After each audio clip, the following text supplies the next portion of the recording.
जस हिंदी देख रहे सभी दर्शकों को विक्रम की तरफ से नमस्कार आदाब।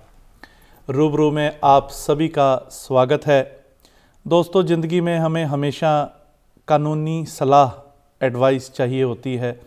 किसी न किसी मोड़ पे हमें ज़रूरत पड़ती रहती है और कई बार तो ऐसे होता है कि हमें सही एडवाइस ना मिले तो हमारा जो काम सही भी होता है वो बिगड़ सकता है, और अगर सही एडवाइस मिल जाए तो जो काम हम समझते हैं कि बहुत मुश्किल है या बहुत लंबा है वो कुछ ही समय का काम होता है और बहुत आसान हो जाता है। लेकिन डिपेंड करता है कि हमें सलाह कैसी मिल रही है, एडवाइस हम किससे ले रहे हैं।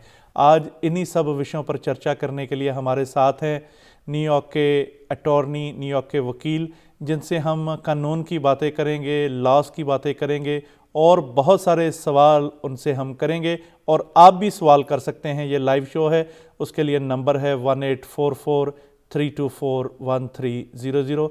हमारे साथ हैं अटॉर्नी पल्लवी बब्बर जी। जी पल्लवी जी, बहुत बहुत स्वागत है जस हिंदी के स्टूडियो में। Thank you Vikram. और मैं आपसे ये पूछना चाहूँगा कि आपका जन्म कहाँ पर हुआ और कहाँ से आपकी परवरिश हुई, बचपन कहाँ पर बीता? मैं न्यूयॉर्क में पैदा हुई थी। हमारी फैमिली ब्रुकलिन में रहती थी, उसके बाद हम फ्लशिंग में आ गए। अब लॉन्ग आइलैंड में रहते हैं अपने पेरेंट्स के साथ। और स्टडी आपने कहाँ पर की? कॉलेज के लिए मैं ब्रुकलिन में गई थी, लॉन्ग आइलैंड यूनिवर्सिटी इन ब्रुकलिन। वहाँ पर मैंने 4 साल कॉलेज किया। उसके बाद लॉ स्कूल मैंने लॉन्ग आइलैंड में टोरो लॉ सेंटर, वहाँ पर 3 साल किए। जी, और फैमिली के सपोर्ट कैसे रही आपको? जब मैंने बताया था उनको कि मैं वकील बनना चाहती हूँ, वो थोड़े से डर गए थे क्योंकि वो चाहते थे कि मैं मेडिकल फील्ड में जाऊँ, जैसे हमारे लोग सोचते ही हैं, लड़कियाँ उस फील्ड में सेफ रहती हैं। पर उन्होंने, जब मैंने कहा कि नहीं मुझे यही करना है, मेरे पेरेंट्स ने मुझे बहुत सपोर्ट किया है। हमेशा मेरी मम्मी मेरे ऑफिस में काम करती है, मेरी हर चीज़ में हेल्प करती है। पापा, मैं जो भी क्योंकि मेरे अपना ऑफिस है तो जो भी हैंडीमैन काम करना होता है पापा सब कुछ करते हैं। मेरे भाई आईटी हैं, सो हमारे सारे कंप्यूटर सिस्टम्स, फ़ोन सिस्टम्स वो देखते हैं। मेरी पूरी फैमिली इन्वॉल्व है। और ये कहा जाए कि ये एक तरह से आपका फैमिली बिजनेस है। हाँ सारा।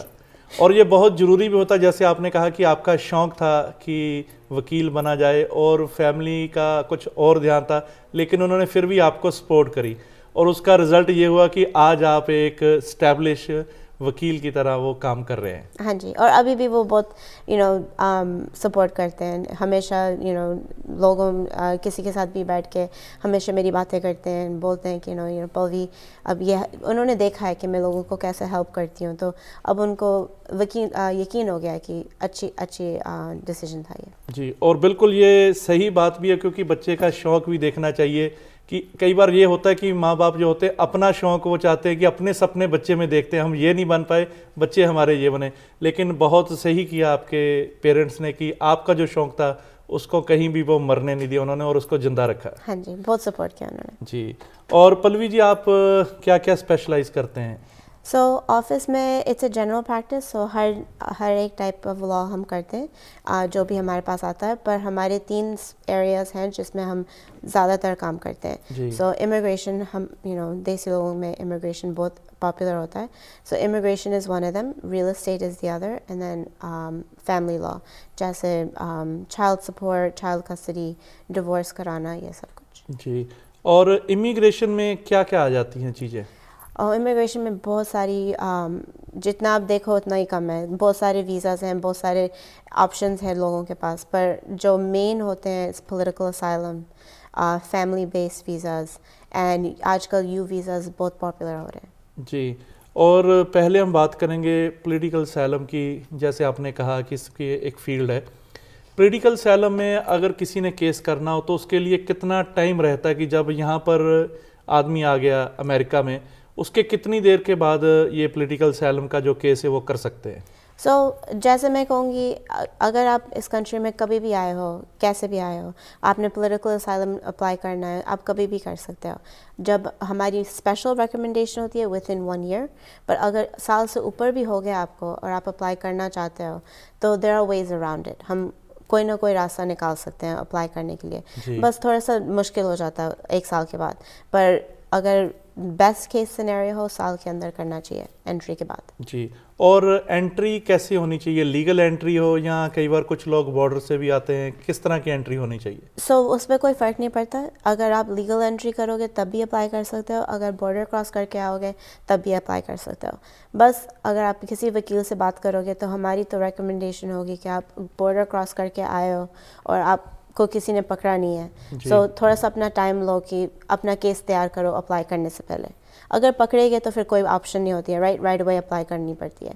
पर अगर आपके पास टाइम है तो थोड़ा सा टाइम लो, अपना एविडेंस इकट्ठा करो, अपनी स्टोरी इकट्ठा करो, फिर अप्लाई करो। जी, और हमने सुना है कि जैसे कुछ लोग जो बॉर्डर से आते हैं, क्रॉस करके आते हैं, तो उनको एक बॉन्ड भी भरना पड़ता है अगर जब वो पकड़े जाते हैं उसके बाद। बॉन्ड का क्या सिस्टम रहता है? जब आप बॉर्डर पे क्रॉस करते हुए पकड़े जाते हो, देयर इज़ अ प्रोसेस, क्योंकि उसके बाद आपको वो डिटेंशन सेंटर में डालते हैं। अगर डिटेंशन सेंटर से बाहर निकलना है आपने, तो कोई बाहर जो होगा वो आपको स्पॉन्सर करेगा। वो कहेगा कि मैं गारंटी लेती हूँ कि विक्रम जी डिटेंशन सेंटर अपने कोर्ट डेज पे जाएंगे और वो भागेंगे नहीं। उसमें बॉन्ड होती है, थोड़े से पैसे उनको रखने पड़ते हैं। जज डिसाइड करता है कितना होता है, पर यूजुअली इतना नहीं होता है, बट इनफ होता है कि आदमी भागे ना। जी, और जब वो फिर आगे केस चलता है प्रोसेस में, वो बॉन्ड के जो पैसे होते हैं वापस मिल जाते हैं? हाँ जी, वो वापस जब केस ख़त्म हो जाता है तब पैसे वापस मिल जाते हैं। जी, मैं फिर पल्लवी जी उसी बात पे आऊँगा, जैसे आपने एंट्री की बात करी, और एंट्री के कितने महीनों के बाद जो वो आदमी लीगल आया, एंटर हुआ यहाँ पे, कितने महीनों के बाद वो कर सकता है? जैसे 2 महीने, 3 महीने, या कितना टाइम उसमें रहता है? जितना भी टाइम, जब आपके माइंड बन जाए कि आपने ये अप्लाई करना है, यहाँ पे रहना है, वो तभी अप्लाई कर सकते हो। So it could be 2 days entry के बाद, लीगल एंट्री के बाद, और इट कुड बी 364 days। जी, it's up to you. Okay. और यूजली जब अप्लाई करने के बाद जो आगे का प्रोसेस है, जो डेट आती है, कोर्ट की डेट या इनिशियल स्टेज की जो डेट आती है, वो उसमें कितना टाइम लग जाता है यूजली? पहले प्रोसेस बहुत फास्ट चलता था, स्पेशली ट्रम्प के टाइम में। ट्रम्प के टाइम में उन्होंने डिसाइड किया था कि हर case beginning to end political asylum 1 साल के अंदर ख़त्म होना चाहिए। उससे पहले 3, 4, 5 साल, 10 साल लग जाते थे। अब we're back at that stage, क्योंकि कोविड की वजह से बहुत सारे इमिग्रेशन ऑफिसेज बंद हुए थे। अभी इमिग्रेशन कोर्ट्स फिर से बंद हो गए थे until February 1st। उसके वजह से उनके पास बैकलॉग बहुत है। अब हम देख रहे हैं 2 या 3 साल लग रहे हैं, पर उस टाइम में आप अपनी लाइफ जी सकते हो, क्योंकि आपके पास परमिशन है। जब तक आपका केस चल रहा है आप यहाँ पर रह सकते हो। आपके पास कई लोगों को वर्क परमिट भी मिल जाता है। So you can live your life in the meanwhile. और वर्क परमिट की जैसे आपने बात कही कि ये वर्क परमिट जो है, जब हम केस अप्लाई करते हैं, केस हमारा उन्होंने अप्रूव नहीं कहूँगा मैं, केस उन्होंने मतलब हमारा वो ले लिया, उसके बाद कितना टाइम लग जाता है जो वर्क परमिट अप्लाई करके आने में? ये बहुत लोगों की मिसकंसेप्शन होती है कि जब वो वर्क परमिट आ जाता है तो उसका मतलब आप पक्का हो गए हो या आपके पास पेपर्स आ गए हैं। That's not true. 6 months application डालने के बाद, 6 महीने के बाद, 180 डेज़ के बाद आप अप्लाई कर सकते हो वर्क परमिट के लिए, इस बेसिस पे कि देखो मेरा इमिग्रेशन केस पेंडिंग है, तब तक मुझे काम करना है और पैसे कमाने हैं, मुझे जीने के लिए पैसे चाहिए। तो कोई गारंटी नहीं होता है, पर 90% द टाइम्स ये अप्रूव हो जाता है। अब इसमें थोड़ा सा टाइम लग रहा है, मे बी 1 साल लग सकता है अप्रूव होने में। हाँ जी, अप्लाई करने के बाद। हाँ जी, but that's just the work permit. जब तक आपका केस चलेगा, आपका वर्क परमिट आप रिन्यू कर सकते हो, वो वर्क परमिट आपके हाथ में रहेगा। जब आपका केस डिसाइड हो जाएगा, अगर जज आपके फेवर में करेगा तो आपको ग्रीन कार्ड मिल जाएगा। जब केस अगर जज आपके अगेंस्ट डिसाइड करेगा तो वर्क परमिट एक्सपायर हो जाएगा। जी, और कई बार हमने ये देखा है कि जैसे आप ये सारी इन्फॉर्मेशन हमें दे रहे हैं, कई बार लोग यहाँ पर आते हैं लेकिन उनके पास वो राइट इन्फॉर्मेशन नहीं होती, राइट सोर्स नहीं होते कि किसके पास जाके कैसे कांटेक्ट किया जाए। और काफ़ी बार तो ये भी होता है कि लोग यहाँ पर आ जाते हैं लेकिन बात करने से डरते हैं कि शायद हमारी जो प्राइवेसी किसी के साथ बताएंगे तो शायद हमारी कोई कंप्लेंट ना कर दे, कुछ ऐसे ना कर दे, और कई लोग इस बात का फ़ायदा भी उठाते हैं। और इसलिए जैसे आप बता रहे हैं कि बहुत रियल सोर्स है आपका जो आप बता रहे हैं, और आपके साथ कांटेक्ट करके उनको और भी इंफॉर्मेशन मिल सकती है।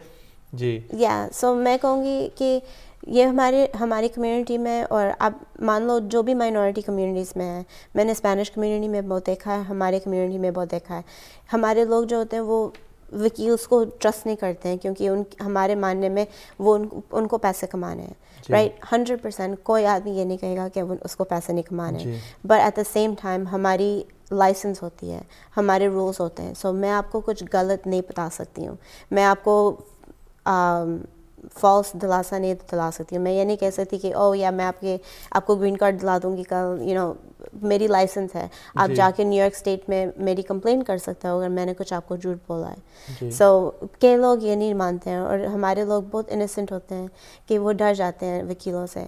मेरा मानना यह है कि आप अपने डॉक्टर के सामने और अपने वकील के सामने कभी झूठ नहीं बोलना चाहिए। बिल्कुल। ये और तभी जैसे आपने कहा डॉक्टर के सामने भी नहीं बोलना चाहिए, डॉक्टर तभी इलाज करेगा जब उसको आपकी प्रॉब्लम पता होगी, और वकील भी तभी आपका केस वो सारा हैंडल करेगा, सही प्रोसेस करेगा, जब तक उसको पूरी रियलिटी सच्चाई आपके बारे में नहीं पता। जी।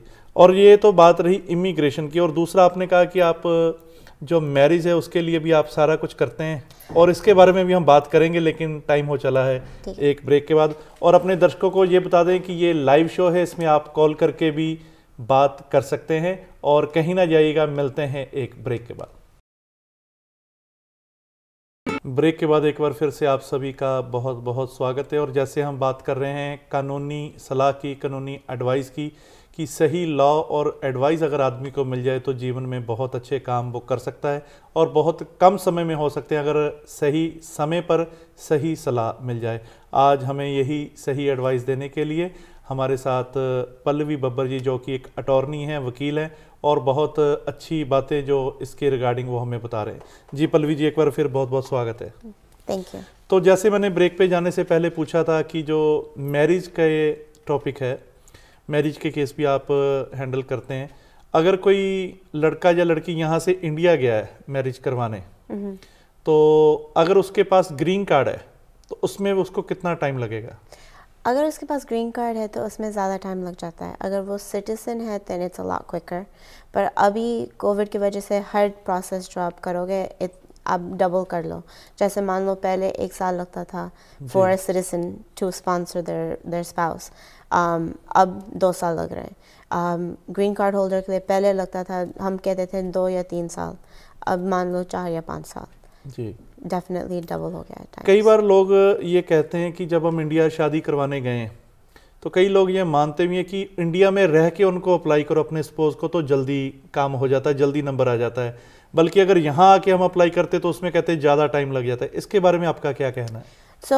एक मिसकंसेप्शन है, क्योंकि इंडिया में आप वकील के पास नहीं जाते हो, वहाँ पर एजेंट्स बैठे होते हैं, राइट, जो आपको हेल्प करते हैं यूएस एप्लीकेशन के साथ, यूएस वीज़ा के साथ। वो एजेंट्स कई बार ये कहते हैं कि हम जल्दी करा लेंगे, हमको पैसे दे दो थोड़ा सा। वो सिस्टम यहाँ नहीं चलता है। इवन वो सिस्टम वहाँ भी नहीं चलता है, क्योंकि यहाँ पे आके you have to do all the same paper work. मेरा मानना है कि अगर आप यहाँ पे आके अप्लाई करो एंड आप पहले अपनी तैयारी करके जाओ, अपनी सिटीजनशिप लेके फिर आप जाके ये करो, तो फिर इसमें इतना टाइम नहीं लगेगा। जी, तो आप ये कहना चाहते हैं कि अगर आप ग्रीन कार्ड होल्डर हैं तो थोड़ी वेट कर लो, सिटीजन होकर अगर आप ये काम करते हो तो उससे काम जल्दी हो जाएगा, बजाय अगर आप ग्रीन कार्ड पे जाते हो तो वो टाइम और लंबा लग सकता है। हाँ जी, आई मीन ऑनेस्टली मेरा मानना है अगर आपके पास ऑप्शन है सिटीजन बनने का तो कोई रीज़न नहीं होना चाहिए जो आप सिटीजन नहीं हो। जैसे हमने देखा है पिछले 4 साल जैसे हमारा प्रेसिडेंट था, हम सिटीजन्स भी अपनी स्टेटस को लेकर डर रहे थे, तो ग्रीन कार्ड होल्डर्स कब बनता ही नहीं है। You should definitely become a citizen, that's number 1। फिर उसके बाद आपने अगर किसी को आगे स्पॉन्सर करना है then that's the next option. जी, और पल्लवी जी एक फियांसे वीज़ा होता है, वो भी हम सुनते हैं कि फियांसे वीज़ा होता है, वो कब आप अप्लाई कर सकते हैं? फियांसे वीज़ा शादी से पहले या बाद में, कैसे होता है उसका प्रोसेस? जैसे हमारे में एंगेजमेंट्स नहीं होती है इतना, हम रोका करते हैं या फिर रिलीजियस सेरेमनी करते हैं। अगर आप रिलीजियस सेरेमनी करोगे तो फिर आप फियांसे वीज़ा के लिए अप्लाई कर सकते हो, बट एक बार आपने मैरिज रजिस्टर करा लिया फिर आप नहीं कर सकते हो। शादी से पहले होता है फियांसे वीज़ा। जैसे कोई मेरे पास आता है और मुझे कहता है कि पल्लवी मुझे इस लड़के से प्यार हो गया, मुझे उसको लेके आना है यहाँ पे, तो मुझे बताओ व्हाट्स द क्विकेस्ट वे, तो मैं कहूँगी फियांसे वीज़ा, क्योंकि उसमें प्रोसेसिंग टाइम बहुत कम है, क्योंकि प्रूफ बहुत कम होते हैं। इतना कुछ नहीं दिखाना पड़ता है, क्योंकि आप ये इस बेसिस पे बुला रहे हो कि देखो मुझे इस आदमी से शादी करनी है, मैं उसको यहाँ पर बुला के आपके सामने आपके गवर्नमेंट में शादी करूँगी, so it's a lot easier. So उस प्रोसेसिंग में I mean, पहले लगते थे 3 या 6 महीने, अब लग रहे हैं 6 महीने से लेकर साल तक। सो एंड इसमें सेफ्टी होती है कि एक बार आप किसी से शादी करो और उनको स्पॉन्सर करो, अगर शादी की आपकी टूट जाए या कोई प्रॉब्लम हो जाए तो उस बंदे के पास आपका इंफॉर्मेशन रहता है और आप उनके लिए रिस्पॉन्सिबल रहते हो।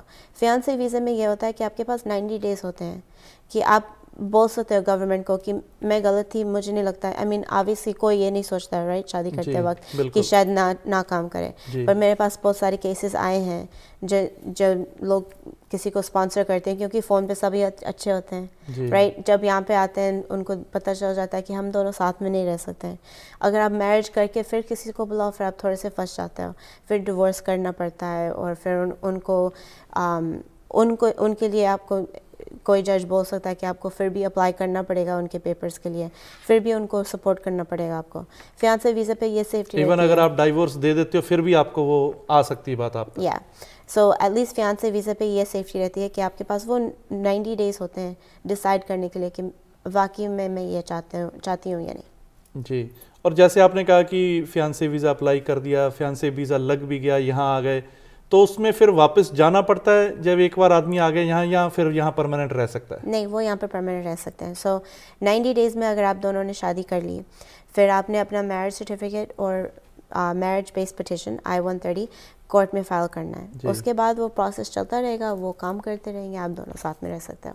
जी, बहुत खूब। और इसके बाद हम आते हैं कि जैसे फैमिली के लिए हमने वीज़ा अप्लाई करना होता है, लोग होते हैं कि जैसे कोई पेरेंट्स अपने बच्चों को बुलाना चाहते हैं, पेरेंट्स अगर ग्रीन कार्ड हैं तो वो क्या अपने बच्चों को अप्लाई कर सकते हैं? हाँ जी, पेरेंट्स अगर ग्रीन कार्ड होल्डर्स हैं और उनके बच्चे कम उम्र के हैं अंडर 21 तो उनको अप्लाई कर सकते हैं। पर अगेन ग्रीन कार्ड होल्डर को किसी को भी स्पॉन्सर करने में बहुत टाइम लग जाता है। जैसे हमने एग्जांपल सुने कि 6 से 7 साल लग जाते हैं कई बार। अगर सिटीजन हो तो वो 3 या 4 साल लग जाएंगे। अगर पेरेंट्स अपने बच्चों को अप्लाई करें, अगर सिटी ने 3-4 साल में नंबर आ जाता है यस जी। और दूसरी बात, कई लोग ये कहते हैं कि अगर आप ग्रीन कार्ड पे अप्लाई कर दो अपने बच्चों को, कल को आप जब सिटीजन हो जाते हैं तो आप वो केस ट्रांसफ़र भी कर सकते हैं ग्रीन कार्ड से सिटीजन के लिए, इसमें कितनी सच्चाई है? सच्चाई है, कर सकते हो, पर इसमें ये प्रॉब्लम है कि आप ये मान लो कि इमिग्रेशन जो है ना गवर्नमेंट ऑफिस है, जैसे हर गवर्नमेंट ऑफिस में फ़ाइल्स खो जाती हैं, आप ये रिस्क ले रहे हो क्योंकि आपने फिर आपकी जो फाइल यहाँ पर पड़ी है ग्रीन कार्ड होल्डर्स में आपने उठा के सिटीजनशिप में डालना है। सो आप किसी के ऊपर डिपेंड कर रहे हो कि वो फाइल उठा के सही जगह डालेंगे। हमने बहुत सारे एग्जांपल्स देखे हैं जब ये केसेस फिर खो जाते हैं सिस्टम में और फिर बहुत साल लगते हैं ढूंढने में कि कहाँ क्या हुआ है और कहाँ गया है। सो मैं तो सजेस्ट करूँगी वेट करो until you're ready। बिल्कुल, यहाँ की जो आपने किया तो था कि जल्दी काम हो जाएगा, पहले ग्रीन कार्ड का है और वो टाइम बीच में काउंट हो जाएगा, लेकिन जैसे आप बता रहे हैं कि जब वो सिटीजन के लिए दोबारा करेंगे तो फाइल वो कई बार ऊपर नीचे भी हो सकती है, टाइम उसमें ज़्यादा भी लग जाता है जी। और दूसरी बात कि अगर आपने अपने सिबलिंग्स को अप्लाई करना है, स्पॉन्सर करना है, तो उसमें यूजली ग्रीन कार्ड पे ही कर सकते हैं या सिटीजन पे कर सकते हैं? वो सिबलिंग्स को सिर्फ सिटीजन्स अप्लाई कर सकते हैं, पर सिबलिंग्स के लिए वेटिंग पीरियड बहुत लंबी है। सो राइट नाउ 12 से लेके 15 साल तक चल रही है, इफ़ नॉट मोर। कोविड की वजह से I am sure that's gonna go higher. So application, ये एक एप्लीकेशन है जो आप बस डाल के छोड़ दो, इवेंचुअली जब नंबर आएगा तो फिर देख लेंगे कि क्या होगा वहाँ पर। पहले हम ऐसा सुनते भी थे कि शायद आने वाले टाइम पे ये जो सिबलिंग्स को आप अप्लाई करें ये बंद भी हो सकता है, ऐसा कभी कुछ हो रहा है या फ्यूचर में कुछ ऐसा है? आई थिंक उन्होंने ट्राई किया था ट्रम्प के टाइम में ऐसे करने की, पर आई डोंट थिंक ऐसे हो सकता है क्योंकि यहाँ पे जो सिटीजन्स हैं सब बाहर के ही हैं राइट, कोई रियल यहाँ का नहीं है, स्पेशली नाउ डेज। इवन यहाँ के जो अमेरिकन जो जैसे हम मानते हैं राइट, अमेरिकन लोग हैं वो भी इटालियन है, ग्रीक है, ब्रिटिश है। सो आई डोंट थिंक गवर्नमेंट बोल सकती है कि आप अपनी फैमिली को मत स्पॉन्सर करो। I don't think so. बिल्कुल, जैसे आपने कहा कि यहाँ पर जितनी भी पॉपुलेशन है वो सारे दूसरी कंट्री से आके ही यहाँ पर सेटल हुए हैं। यहाँ के जो रियल लोग हैं पुराने वो बहुत कम है। बहुत कम है जी, इसलिए ये काम हो नहीं सकता। जैसे लोग अक्सर ये अफवाह भी फैलाते हैं, रूमर्स भी होता है कि ऐसे हो जाएगा आने वाले टाइम में, इसलिए जल्दी जल्दी आप अप्लाई कर लो। हाँ जी, या जी। और जैसे आपने पॉलिटिकल असylum की बात करी, मैरिज की बात करी, सिबलिंग्स को अप्लाई करने की बात करी, और इसके बाद एक और चीज़ हम सुनते हैं इमिग्रेशन में यू वीज़ा। हाँ जी जी, यू वीज़ा क्या होता है? सो यू वीज़ा के बारे में बहुत सारे लोगों को नहीं पता है, और मैं हमेशा जब भी कोई मेरे ऑफिस में आता है कंसल्टेशन के लिए, मैं हमेशा उनसे पूछती हूँ कि कभी आपके साथ कोई क्राइम हुआ है। मतलब हमारे लोग, हम काम ही ऐसे करते हैं, राइट, गैस स्टेशंस में, रेस्टोरेंट्स में, डंकिन डोनट्स में, हमारे जो एक्सपीरियंसेस होते हैं हमको पता भी नहीं होता है कि हमारे एक्सपीरियंसेस की वजह से हमको राइट्स मिल सकती हैं। सो यू वीज़ा ये एक ऐसा वीज़ा है जिसके बेसिस पे आप अपना ग्रीन कार्ड ले सकते हो। टाइम लगता है, 100% टाइम लगता है, पर एक बार आपकी प्रोसेस शुरू हो गई then you already in line. So you visa इस बेसिस पे है कि आप इस कंट्री में आए हो, चाहे इलीगल रहे हो, पर आपके साथ इस कंट्री में कोई क्राइम हुआ है, आप विक्टिम रहे हो, जैसे किसी ने आपको रॉब किया है, किसी ने आपको मारा, असॉल्ट किया है, इवन डोमेस्टिक वायलेंस भी यू वीज़ा के बेसिस बन सकता है।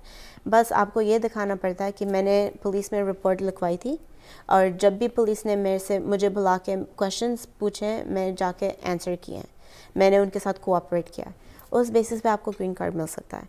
कई लोग होते हैं जो हमारे कम्युनिटीज़ में रहते हैं, उनके साथ ये क्राइम्स होते रहते हैं पर उनको पता नहीं है इसके बारे में। सो मैं हमेशा पूछती हूँ, मेरे इनटेक क्वेश्चंस में है कि आपके साथ कभी कुछ हुआ है, आपने कभी पुलिस बुलाने की वजह हुई आपकी, कभी आपने रिपोर्ट लिखवाई है, किस लिए लिखवाई है।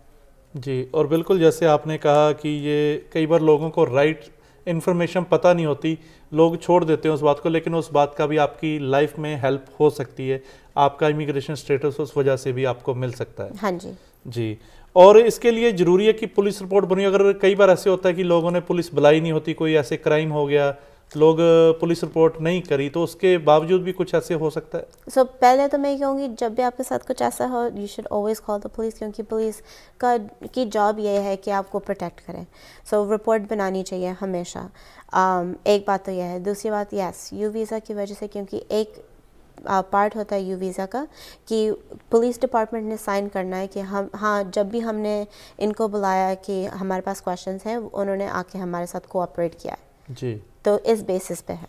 जी, तो ये ज़रूरी है कि अगर कुछ भी आपके साथ होता है तो आप पुलिस को ज़रूर कॉल करिए, और पुलिस रिपोर्ट आपके पास होनी चाहिए, उसके बिना आप कुछ नहीं कर सकते। हाँ जी जी, और एक और इससे हटके सवाल है कि आपके पास जो मोस्टली लोग आते हैं करने, मोस्टली इंडियन कम्युनिटी रहती है या कैसी कम्युनिटी आपके पास आती हैं सारे सलाह लेने? मेरे पास अभी मिक्स बहुत है, क्योंकि मैं लॉन्ग आइलैंड में हूँ। सो जहाँ पर मेरा ऑफिस है वहाँ पर इंडियन कम्युनिटी बहुत है और स्पेनिश लोग बहुत हैं। सो ऑफिस में मैंने 3-4 लड़कियाँ रखी हुई हैं जो स्पेनिश बोलती है। मेरी हिंदी इतनी अच्छी नहीं है, पर मेरी मम्मी भी ऑफिस में होती है, उनकी हिंदी पंजाबी मेरे से बहुत अच्छी है ऑब्वियसली। पर सो कम्युनिटी के बेसिस पे हम दोनों को हेल्प करते हैं। स्पेनिश कम्युनिटी भी आती है और इंडियन कम्युनिटी भी हाँ आती है। जी। पल्लवी जी, आप कह रहे हैं आपकी हिंदी अच्छी नहीं, मैं तो कह रहा हूँ जबकि आपने बताया आप यहाँ पे बॉर्न है और आपकी हिंदी फिर भी बड़ी अच्छी, आप मेरे से पूरी बात हिंदी में कर रहे हैं, हिंदी शो में आप आए हैं, तो इसलिए आप ये गलतफहमी मन से निकाल दीजिए कि आपकी हिंदी अच्छी नहीं है। और दर्शकों, कहीं ना जाइएगा, और बातें करेंगे हिंदी में पल्लवी जी के साथ। यहाँ के बॉर्न है फिर भी हिंदी में बात कर रहे हैं, और इनसे और भी सलाह लेंगे हम, लेकिन एक ब्रेक के बाद। ब्रेक के बाद एक बार फिर से आप सभी का बहुत बहुत स्वागत है रूबरू में। आज हमारे साथ हैं लॉ की एडवाइस लेके, कुछ भी हमें कानूनी सलाह चाहिए उसके लिए लेके आए हैं पल्लवी बब्बर जी। और इसमें आप कॉल करके भी बातचीत कर सकते हैं, जो भी आपके सवाल हो वो कर सकते हैं। इसके लिए नंबर है 1844-324-1300। और जी पल्लवी जी, एक बार फिर आपका बहुत बहुत स्वागत है। पिछले हमने 2 सेगमेंट्स में बात करी इमिग्रेशन के रिलेटेड। अभी हम चलते हैं थोड़ा इमिग्रेशन से आगे। आपने कहा कि आप उसमें हाउस अगर किसी ने लेना हो, घर लेना हो, उसमें भी आप हेल्प करते हैं। हाँ जी। तो अगर किसी ने घर लेना हो, सबसे पहले उसको क्या करना चाहिए? पहले वकील को मिलना चाहिए या पहले रियल एस्टेट एजेंट को मिलना चाहिए? क्या करना चाहिए? मैं मानती हूँ कि आप अपनी टीम को अपने साथ लेके चलो। पहले सबसे मोस्ट इम्पॉर्टेंट होती है mortgage. I would say first thing is आप पहले प्री अप्रूवल लो, मॉर्गेज ब्रोकर से मिलो, उनको अपने सारे डॉक्यूमेंट्स दो, वो आपको एक प्री अप्रूवल देंगे कि आप इस प्राइस तक घर ले सकते हो, हम आपको इस प्राइस तक मॉर्गेज दे सकते हैं। उसके बाद घर पसंद करो, एक बार घर पसंद आ गया, आपने ऑफ़र डाल दिया, फिर वकील की ज़रूरत पड़ती है कॉन्ट्रैक्ट्स के टाइम पे, क्योंकि कॉन्ट्रैक्ट्स में एक लीगल डॉक्यूमेंट होता है जिस पे आप लिखते हो कि इस घर को ख़रीदते वक्त हम ये प्रोटेक्शंस रहेंगे, ये प्रोटेक्शंस हम दे रहे हैं। आजकल बहुत कॉम्प्लिकेटेड हो गया है न्यूयॉर्क में, क्योंकि लोग अपने घर भेज रहे हैं और वो कोशिश कर रहे हैं जल्दी भेजने की, क्योंकि मार्केट इतना हाई है और प्राइसेस इतने हाई हैं, पर वो थोड़े से हेरा फेरी कर रहे हैं, जैसे वायलेशंस हो घर पे, जैसे वो अभी उनके पास एक कहीं और जगह जाने के लिए नहीं है, तो कॉन्ट्रैक्ट अगर सही ना हो तो फिर आप फंस सकते हो। जैसे मेरे पास एक क्लाइंट आया था, बहुत डरा हुआ था क्योंकि उसके भाई ने एक घर लिया था और जिसने उनको घर भेजा था वो 1 महीने तक वो घर से नहीं निकले थे। So it became a very complicated process. Contracts बहुत इंपॉर्टेंट होते हैं। कॉन्ट्रैक्ट्स के बाद एक बार कॉन्ट्रैक्ट साइन हो गए, फिर आप अपने मॉर्गेज ब्रोकर के साथ काम करो मॉर्गेज अप्रूव कराने के लिए, और उसके बाद होती है क्लोजिंग। जी, और जैसे आपने कहा कि जो वायलेशंस होती हैं, तो जैसे लोग आपके पास आते हैं, कॉन्ट्रैक्ट साइन करते, तो उसमें आप पता लगा लेते हो कि इस घर पे कोई वायलेशन है या नहीं है, या वो हिडन चीज़ें रहती हैं? नहीं, हमारी जॉब होती है जब भी कोई हमारे साथ घर खरीदते हैं, हम एक टाइटल कंपनी को लेते हैं और उनकी जॉब सिर्फ ये होता है कि वो इंश्योर करते हैं आप इतना प्राइस दे रहे हो घर का, घर आपका ही रहेगा, उस पर कोई वायलेशंस नहीं होंगे, उस पर कोई और आके नहीं कह सकता कि नहीं ये मेरा घर है। वो होता है टाइटल इंश्योरेंस। हमारे पास एक बहुत अच्छी टाइटल कंपनी है जिसके साथ हम काम करते हैं। राइट अवे कॉन्ट्रैक्ट साइन होने के बाद हम उनको कॉन्ट्रैक्ट्स भेज देते हैं और वो हमको टाइटल रिपोर्ट भेज देते हैं। वी नो राइट अवे कि इस घर पे ये वायलेशंस हैं। इवन सेलर के ऊपर कोई जजमेंट्स हो, जैसे उनके पास क्रेडिट कार्ड्स हो या उसके पास लाइक घर के प्रॉपर्टी पे कोई गिरा हो और वहाँ पर उन्होंने जजमेंट लगाया हो घर पे, हम ये सब कुछ पता चला देते हैं। जी, और अगर जैसे आपने कल बोला कि वायलेशन ना हो, अगर वायलेशन हो घर पे तो उसके बाद क्या प्रोसेस रहता है? उसके बाद थोड़ा सा कॉम्प्लिकेट हो जाता है। It's really up to the person who is buying. आपके ऊपर होता है। अगर वायलेशन कुछ छोटी चीज़ की हो, जैसे साइड वॉक में कोई क्रैक है और आपने कह दिया, सेलर ने कह दिया कि नहीं हमारे पास पैसे नहीं है, हम ठीक नहीं कराएंगे। आजकल की जो मार्केट है, कई लोग कह रहे हैं ठीक है बाद में मैं ठीक कराऊंगा, आई डोंट केयर, मुझे लेना है। एज लॉन्ग एज बैंक साथ में है आपके साथ और आपके टाइटल इंश्योरेंस है, तो कोई आपके घर को छू नहीं सकता है। It really depends. अगर कुछ मेजर हो, जैसे लाइक एन इलीगल बेसमेंट और एन इलीगल बाथरूम, तो फिर हम कहते हैं हमेशा कि सेलर आपको ठीक करना पड़ेगा क्लोजिंग से पहले, या फिर आप हमको 10,000 एस्क्रो में दो, just to protect the house. जी, और कई बार लोग मैंने देखा इस बात पे मान जाते हैं कि ठीक है हम इतने पैसे छोड़ देते हैं, जो बायर है वो खुद अपने आप ये वायलेशन वो ठीक करवा ले। हाँ जी, ये नेगोशिएशन होती है। दैट्स वाई जो भी आप वकील करोगे उनके साथ आपकी कम्युनिकेशन क्लियर होनी चाहिए। जैसे मैं हमेशा कहती हूँ, आजकल हमारी कम्युनिटी में रियल्टर्स बहुत हो गए हैं इंडियन। मैं हमेशा जब भी मेरे पास कोई आता है मैं कहती हूँ रियल्टर ने आपको कुछ प्रॉमिस किया है? जैसे हमको नहीं पता होता क्योंकि हम ऑफिस में बैठे रहते हैं। जब आप घर देखने जाते हो तो आपके साथ रियल्टर होता है, तो रियल्टर वॉक करते हुए कहेगा आपको हाँ ये बाथरूम के टाइल्स टूटे हुए हैं, हम ठीक करा लेंगे, डोंट वरी। अगर आपने मुझे नहीं बताया तो मुझे पता नहीं होगा, मैं कॉन्ट्रैक्ट में नहीं डालूंगी। मैं हमेशा पूछती हूँ ये क्वेश्चन कि रियल्टर ने आपको कोई प्रॉमिस किया है, सेलर ने आपको कोई प्रॉमिस किया है, क्योंकि उसको कॉन्ट्रैक्ट में डालना बहुत इंपॉर्टेंट होता है। जी, और अगर वो बातें पता हो, अगर आप वो कॉन्ट्रैक्ट में लिख देते तो फिर वो जो बायर है उसके लिए वो चीज़ें ईजी रह जाती हैं। हाँ जी जी, और इसके बाद एक और चीज़ आती है घर की जब बात होती है, फोरक्लोजर आजकल बहुत सुनने को मिल रहे हैं।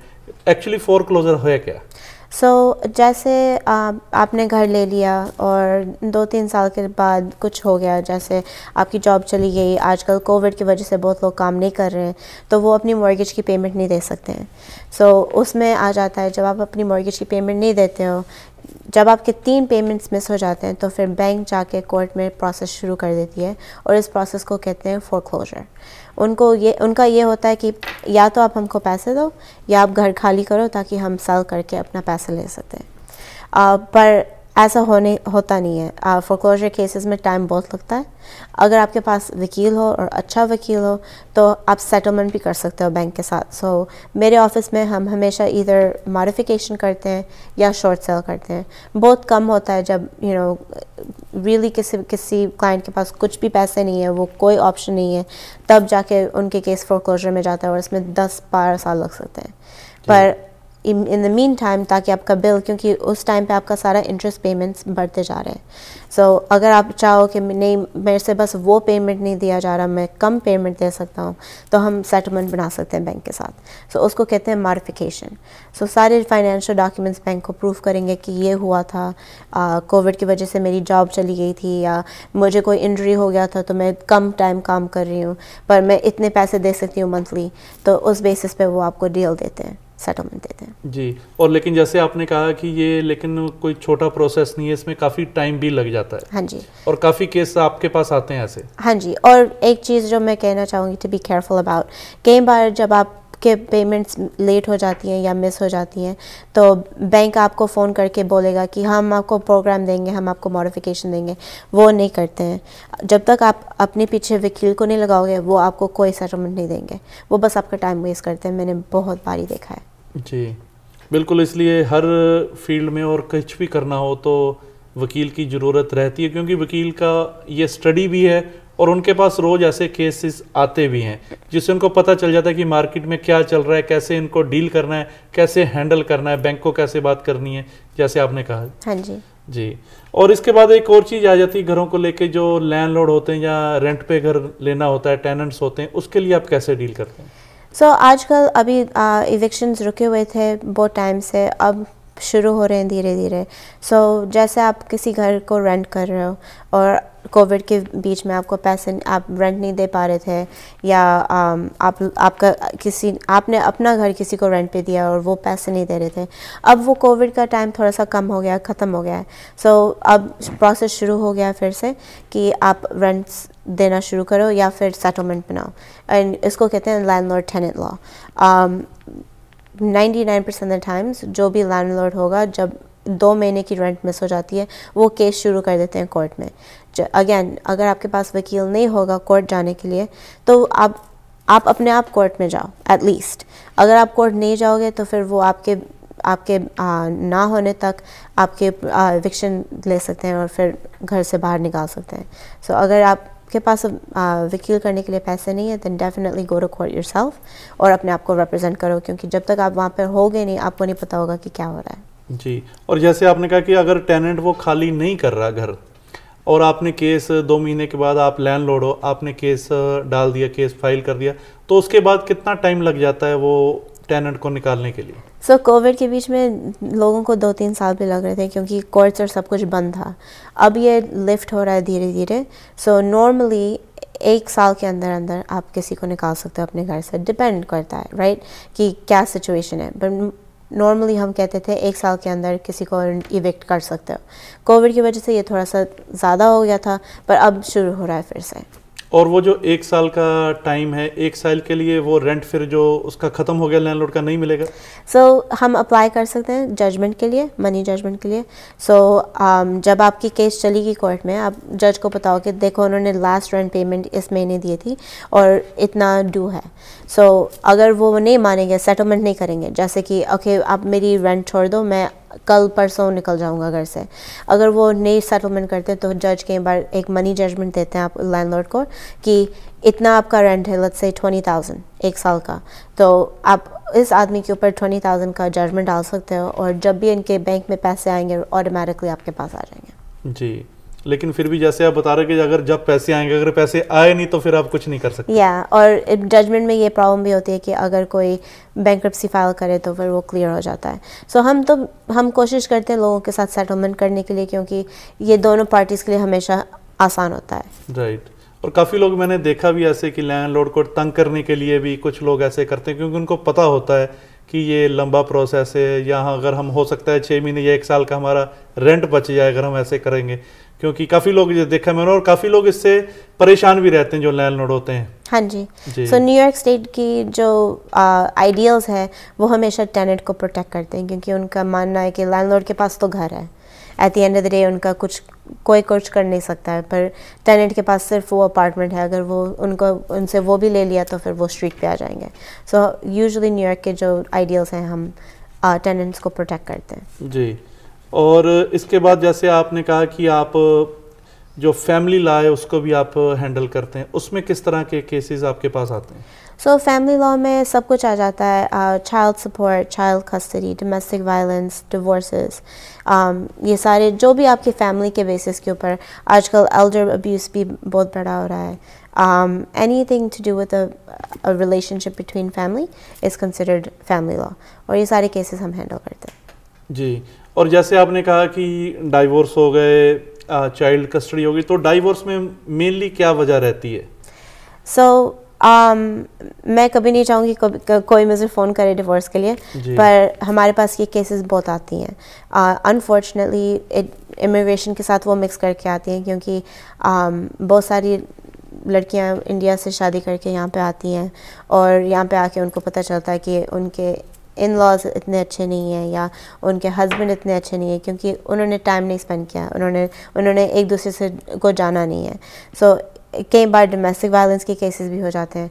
मेरे ऑफिस में ज़्यादा क्योंकि मैं इंडियन एम्बेसी के साथ काम करती हूँ, सो वो मुझे डोमेस्टिक वायलेंस केसेस बहुत भेजते हैं। So most of my divorce cases are based off of Indian citizens जो यहाँ पे आके डोमेस्टिक वायलेंस के विक्टिम्स हुए हैं। जी। और जैसे आपने कहा कि जैसे कोई लड़की इंडिया से यहाँ आई है शादी करके, उसको 2 साल का ग्रीन कार्ड मिल गया, और उसके बाद कुछ ऐसी प्रॉब्लम घर में हो गई, उसके बाद जो इसके रिलेटेड उसको आगे ग्रीन कार्ड मिलेगा, एक्सटेंड होगा या नहीं होगा, ये हम सवाल आपसे पूछेंगे, लेकिन एक ब्रेक के बाद। और दर्शकों, बहुत सुंदर जानकारी पल्लवी जी हमारे साथ साझा कर रहे हैं, आप कहीं ना जाइएगा, मिलते हैं एक ब्रेक के बाद। ब्रेक के बाद एक बार फिर से आप सभी का बहुत बहुत स्वागत है। रूबरू में आज हम बात कर रहे हैं कानून की, लॉ की, क्या कहते हैं यहाँ के कानून अमेरिका के, और इस रिगार्डिंग काफ़ी लोगों को कई चीज़ें जो है मिसकंसेप्शन होती है, नहीं पता होता, उसके लिए आप कॉल भी कर सकते हैं। हमारे साथ हैं पल्लवी बब्बर जी, जो कि यहाँ की एक जानी मानी वकील हैं, अटॉर्नी हैं, ये बहुत ही अच्छी आपको सलाह देंगे। और इसके लिए नंबर है 1844-324-1300, और स्क्रीन पे भी इनका नाम, नंबर और वेबसाइट इनकी हम वो शो कर रहे हैं, आप वहाँ भी कॉल करके इनके साथ बात कर सकते हैं। जी पल्लवी जी, एक बार फिर बहुत बहुत स्वागत है। हाँ जी। जी, जैसे मैंने ब्रेक पे जाने से पहले पूछा था कि जैसे होता कि कोई वहाँ से शादी करके इंडिया से यहाँ हम ले आए, या लड़की या लड़के को ले आए, 2 साल का ग्रीन कार्ड है उनके पास, और उनके इन लॉज जो होते हैं, या उनके हस्बैंड या वाइफ जो भी यहाँ पर हैं जो उनको लेके आए, उनको पता होता है कि इनको हम दबा के रख सकते हैं, क्योंकि अगर हमने ना चाहा तो इनको आगे ग्रीन कार्ड 10 साल का नहीं मिलेगा, और वो 2 साल का टाइम जो होता है उनके लिए बड़ा हार्ड होता है। क्या ऐसा होता है कि अगर उस टाइम पे सेपरेशन हो जाए या डिवोर्स हो जाए तो वाकई उनको 10 साल का ग्रीन कार्ड नहीं मिलता फिर? नो, क्योंकि आपको ग्रीन कार्ड मिलता है इस बेसिस पे कि आपने सही में शादी की है, मीनिंग आपकी इंटेंशंस थी कि इस बंदे के साथ शादी में बनने की। पर अगर उस बीच में घर में कोई प्रॉब्लम हो जाए, या आप दोनों बना के ना रख सको, तो फिर गवर्नमेंट ये नहीं कहती कि आप एक दूसरे के साथ रहो, देयर इज़ अदर ऑप्शंस। सो हम फिर भी ग्रीन कार्ड अप्लाई कर सकते हैं, पर हमको प्रूव करना पड़ेगा कि शादी रियल थी और वो फेक नहीं थी। सो डर के रहने में मैं कभी किसी को नहीं कहूँगी। आपने शादी की है, और आपके और आपकी बीवी की और आपके हस्बैंड की अंडरस्टैंडिंग होनी चाहिए। फैमिलीज ऑब्वियसली साथ में होती हैं, जैसे मैंने कहा मेरी पूरी फैमिली मुझे सपोर्ट करती है, सो मैं फैमिली में बहुत मानती हूँ, but at the end of the day शादी दो लोगों के बीच में होती है, तो उनको आपस में बना के रखना पड़ता है और टीम बनना पड़ता है कि हम कैसे फैमिली के साथ डील करेंगे। बट डर के रहने के I don't ever suggest that, options हमेशा होती हैं। जी, और बल्कि ये काफ़ी लोगों में ये माना जाता है कि अगर 2 साल से जब तक 10 साल का ग्रीन कार्ड नहीं आता तब तक वो सारा कुछ वो झेलते भी हैं, सहते भी हैं, तो ऐसा नहीं है जैसे आप कह रहे हैं। नहीं, और मैं कहूँगी कि ये करना भी नहीं चाहिए, क्योंकि फिर जब आपका 10 साल का ग्रीन कार्ड आ जाएगा, उस टाइम पे आप इतने पक्के होते हो कि आप कुछ भी टॉलरेट नहीं कर सकते हो, उसके बाद तो रिलेशनशिप ख़त्म ही हो जाएगा। सो ऑप्शंस होती हैं, देयर इज़ समथिंग कॉल्ड वावा।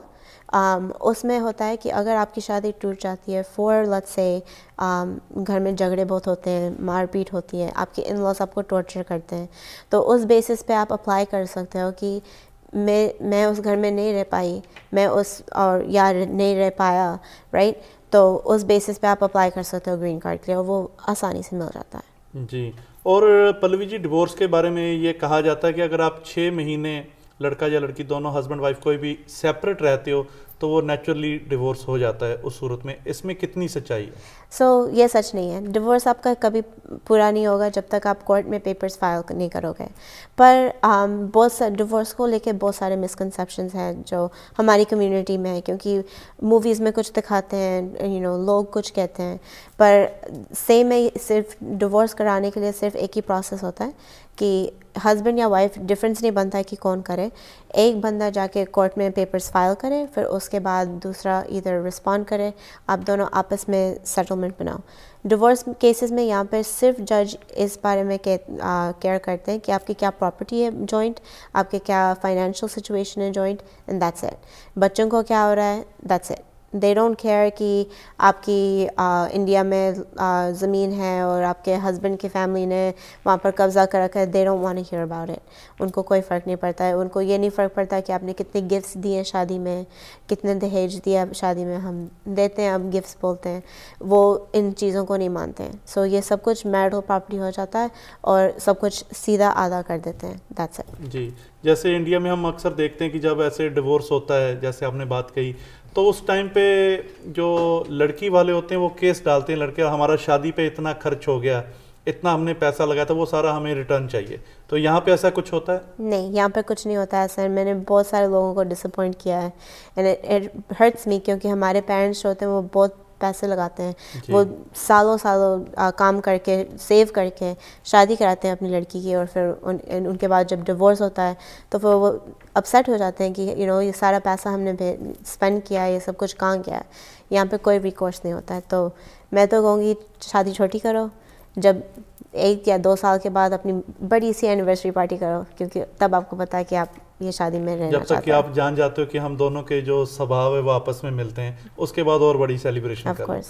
तो जैसे आप कह रहे हैं, हो सकता है आने वाले टाइम में ये भी जो एक रिवाज शुरू हो जाए कि 1-2 साल के बाद जो है बिग सेलिब्रेशन हो।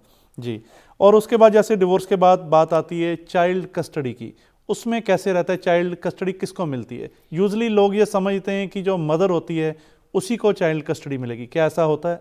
कोई ज़रूरी नहीं होता है। मेरे बहुत सारे क्लाइंट्स हैं जो फादर्स ने चाइल्ड कस्टडी लिया है, क्योंकि डिपेंड करता है कि कौन एक्चुअली चाइल्ड की केयर करता था, कौन घर में रहता था चाइल्ड के साथ, कौन उनको स्कूल के लिए तैयार करता था, उनको उनके होमवर्क के साथ हेल्प करता है। So that's what it depends on. आजकल दोनों स्पाउसेस काम करते हैं, सो इट डिपेंड्स कि ज़्यादा टाइम किसने बिताया चाइल्ड के साथ और कौन आगे चल के कर सकता है। So it depends on that. Best हम कहते हैं it's the best interest of the child, कि बच्चा कहाँ सेफ रहेगा, उसके पास एक पेरेंट हमेशा होगा, या बेबी सिटिंग में जाएगा पर 12 घंटे बेबी सिटर में नहीं होगा, सिर्फ 8 घंटे होगा। So it really makes a difference. Child custody उसके पास जाता है जिसके पास ज़्यादा टाइम होता है चाइल्ड। और बच्चे से भी पूछा जाता है पल्लवी जी इस बारे में कि बच्चे का क्या ओपिनियन है, क्या उसकी राय है? हाँ जी। जब आप फैमिली कोर्ट में चाइल्ड कस्टडी की केस शुरू करोगे, नॉट डिवोर्स को अलग करके, जब आप फैमिली कोर्ट में चाइल्ड कस्टडी की केस शुरू करोगे तो बच्चों को अपनी अटर्नी मिलेगी कोर्ट की तरफ से। वो असाइन करेंगे एक अटर्नी को कि उनका जॉब सिर्फ ये है, या 2 साल का बच्चा हो या 18 साल का बच्चा हो, उनके साथ बैठ के बात करने का और बताने और पता चलाने के लिए कि आपको कहाँ रहना है, कौन से पेरेंट के साथ आप कंफर्टेबल हो, कौन से पेरेंट के साथ आप क्लोज हो। जी पल्लवी जी, एक कॉल आ रही है, मैं चाहूँगा वो कॉल हम ठीक है। हेलो। हाँ जी, नमस्कार जी। नमस्कार जी, कौन बोल रहे हो जी? मैं लवलीन बोल रहा हूँ। मेरा एक क्वेश्चन है जी। कहाँ से बोल रहे हैं आप? मैं अपना न्यूयॉर्क से बोल रहा हूँ जी। लवलीन जी, करिए क्वेश्चन। मैं यू वीजा के बारे में जी। हाँ जी, यू वीजा की क्या करंट स्टेटस चल रहा है। और मेरे फ्रेंड ने 3 साल हो गए हैं, उसने फिंगरप्रिंट हो गए हैं, उसके आगे कोई उसको वीजा आया नहीं। यू वीजा की क्या करंट सिचुएशन चल रही है और यू वीजा कैसे अप्लाई करना है? हाँ जी, नमस्ते लवलीन जी। आजकल जैसे मैंने कहा, कोविड की वजह से इमिग्रेशन बहुत पीछे चल रही है। सो पहले प्रोसेसिंग वीज़ा 3 या 5 साल में आ जाता था, अभी वो 4 से लेके 7 साल तक वेटिंग पीरियड में है। सो अगर 3 साल हो चुके हैं तो मान लो कि 1 और साल तक कुछ ना कुछ उनको आवाज़ आ जानी चाहिए, न्यूज़ आ जानी चाहिए। जी जी लवलीन जी, और कुछ पूछना जी? जी नो, थैंक यू जी। जी धन्यवाद जी। Thank you. जी, और पल्लवी जी, जैसे हम बात कर रहे थे चाइल्ड कस्टडी की, उसके बाद आ जाती है चाइल्ड सपोर्ट आ जाती है। तो चाइल्ड सपोर्ट किस तरह से मिलती है जिसके पास चाइल्ड हो? जो पेरेंट कस्टडी ना ले रहा हो उसको चाइल्ड सपोर्ट पैसे देने पड़ते हैं। ये स्टैंडर्ड होता है न्यूयॉर्क स्टेट का कि आपकी जो इनकम है 20 डिपेंड करता है कि कितने बच्चे हैं। अगर एक बच्चा है तो 17% ऑफ द पेरेंट्स इनकम दोनों का मिला के should be given to the child. और उस पर हम मैथमेटिक्स रेशियो करते हैं कि मम्मी 30,000 बनाती है, पापा 60,000 बनाता है, तो देयर इज़ अ 1:2 रेशियो, और उसके बेसिस पे हम चाइल्ड सपोर्ट तैयार करते हैं। पर रियली अगर दोनों कपल्स दोनों पेरेंट्स डिसाइड कर ले आपस में कि तुझे पता है कि मैं सिर्फ इतना दे सकता हूँ और मुझे इतना देना है क्योंकि हमारा बच्चा जो है वो स्पेशल है, वो जीनियस है, उसको स्पेशल स्कूल में जाना है, उसको आफ्टर स्कूल प्रोग्राम्स में जाना है। सो अगर दोनों पेरेंट्स एग्रीमेंट में हो तो कोर्ट कभी कुछ नहीं कहेगा। जी, और ये जैसे आपने कहा कि म्यूचुअल अंडरस्टैंडिंग भी हो सकती है दोनों के बीच में, जैसे वो चाहें वैसे भी कर सकते हैं। हाँ जी, हम प्रेफर करते हैं अगर आपस में आप लोग म्यूचुअल अंडरस्टैंडिंग कर लो तो फिर वो बेस्ट होता है, क्योंकि आगे चल के आप दोनों ने बना के रखना है, वो बच्चा तो रहेगा, आप दोनों का बच्चा रहेगा for the next however many years, right? So आप दोनों को कम्युनिकेशन होनी चाहिए। जी, और हम ये आशा करते हैं कि ऐसी कभी नौबत ना आए किसी भी फैमिली में, क्योंकि बच्चे जो हैं दोनों के साथ रहें तो परिवार जुड़ा रहता है, अच्छा रहता है। लेकिन कभी कभी ऐसे देखने को मिल जाता है, ऐसे केसेस भी सामने आ जाते हैं। और पल्लवी जी, इसके अलावा आप क्या करते हैं जो आप ला कर रहे हैं? इसके अलावा काम मेरी पूरी ज़िंदगी है पर काम के अलावा मैं ऑल्सो कॉलेज में बच्चों को पढ़ाती हूँ, लॉ की क्लासेस पढ़ाती हूँ। मैं बहुत सारे वॉलंटियर वर्क करती हूँ, जैसे मैंने मेंशन किया था मैं इंडियन एम्बेसी के साथ वॉलंटियर करती हूँ। 2-3 एसोसिएशंस है लॉन्ग आइलैंड में, स्पेनिश एसोसिएशंस है, मैं उनके साथ काम करती हूँ। एक नई नॉन फॉर प्रॉफिट शुरू किया मैंने, it's called south Asian families for New York, और हम शुरू कर रहे हैं ये सारे लीगल सर्विसेज ऑफ़र करना एंड ऑल ऑफ दैट, पर अभी बिल्कुल बिगिनिंग स्टेजेस में है। जी, और पल्लवी जी, बहुत अच्छी जानकारी आपने सारी इस शो में दी, और यहाँ लेकिन टाइम हो चला है, इस प्रोग्राम को यहीं पे समेटना होगा। और जाते जाते हमारे व्यूअर्स को आप क्या संदेश देना चाहेंगे? मैं कहूँगी कि आप अगर आपकी कोई लीगल प्रॉब्लम हो तो बेझिझक कोई अटर्नी ढूंढो जो जिसके साथ आप कंफर्टेबल हो। कंसल्टेशंस 99% फ्री होते हैं, मेरे ऑफिस में हमेशा फ्री होते हैं। अगर मेरी कोई हेल्प चाहिए हो प्लीज़ लेट मी नो। पर अगर मेरे पास भी ना आना चाहो, जिसके साथ आप कंफर्टेबल हो प्लीज़ किसी से बात करो, क्योंकि ये फील्ड जो है बहुत कॉम्प्लिकेटेड है और जितनी हेल्प होगी उतनी अच्छा होगा आपके लिए। जी Pallavi ji, thank you so much, आप यहाँ पे आए, आपने अपना कीमती समय दिया, उसके लिए बहुत बहुत धन्यवाद। और तो आप हमसे बात करने के लिए हमें ईमेल भी कर सकते हैं vikram@justbroadcasting.com और info@justbroadcasting.com। और कोई भी सलाह चाहिए, पल्लवी जी का नंबर भी स्क्रीन पे आ रहा है, आप इनसे भी बात करके कोई भी कानूनी सलाह ले सकते हैं, संपर्क कर सकते हैं। आज के लिए विक्रम को दीजिए इजाज़त, कल मिलेंगे एक नई सोच के साथ, एक नए गेस्ट के साथ। आज के लिए धन्यवाद, नमस्कार।